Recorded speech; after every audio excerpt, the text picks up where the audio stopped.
ភាពស្មុគស្មាញនិងការយឺតយ៉ាវនៅក្នុងការគ្រប់គ្រងឯកសារនៅក្នុងមន្ទីរពេទ្យឥឡូវនេះត្រូវបានដោះស្រាយយ៉ាងមានប្រសិទ្ធភាពដោយប្រព័ន្ធពេទ្យយើងតែមួយគត់សូមមកស្ដាប់បទពិសោធន៍ការប្រើប្រាស់ជាក់ស្ដែងរបស់លោកវិជ្ជបណ្ឌិតថាសុធីនៅឯមន្ទីរពេទ្យបង្អែកច្បារអំពៅ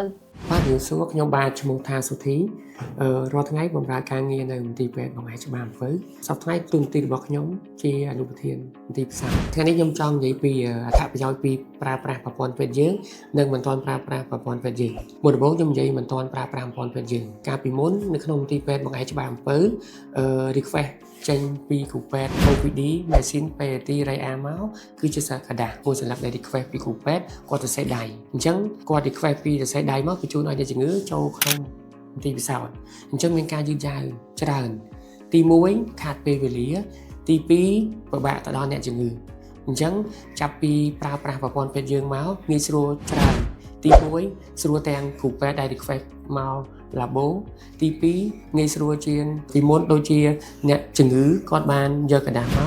កដល់ labo ងាយស្រួលថាឥឡូវគាត់ឈ្មោះអីគាត់អាយុអីភេទអីគាត់ request អីឈាមឬក៏ទឹកនោមឬក៏លីមួកអញ្ចឹងមកទៅដល់បញ្ជូនមកដល់ labo បាន labo គាត់ទទួលអញ្ចឹងគាត់ងាយស្រួលនឹងទទួលអ្នកជំងឺ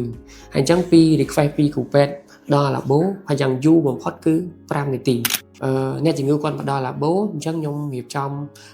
បចំបូមឈាមគាត់យើងមើលกระดาษ request យកกระดาษ request ពីអ្នកជំងឺងាយស្រួលជាងពីមុនមានន័យថាគាត់មានឈ្មោះមានអាយុមានភេទមានពេលវេលាមានកំណត់មានអ្នកគេអ្នកបូមហើយអ្នកណាគេទទួលគ្រូពេទ្យណាគេ request អញ្ចឹងយើងបានបូមអ្នកជំងឺនឹងមកហើយយើងយកឈាមយើងមកធ្វើបន្ទាប់ពីធ្វើហើយអស់ហើយយើងយកกระดาษ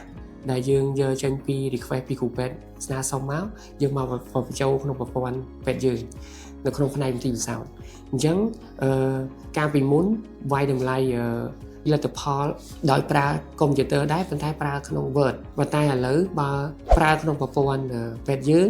ប្រើក្នុង system ពេទ្យយើងអញ្ចឹងងាយស្រួលពេលលោកគ្រូពេទ្យ request មកវាចូលក្នុងប្រព័ន្ធ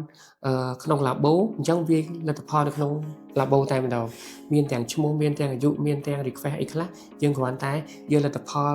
ដែលយើងធ្វើហើយតាមផ្នែកនីមួយៗមានផ្នែក Hemato ផ្នែក Biochemie ផ្នែក Sero ផ្នែក Immuno ផ្នែក Uro ហើយនិង Micro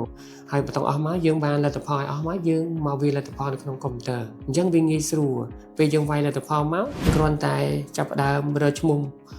អ្នកជំងឺមកយើងចូលពាក្យ edit ហើយយើង select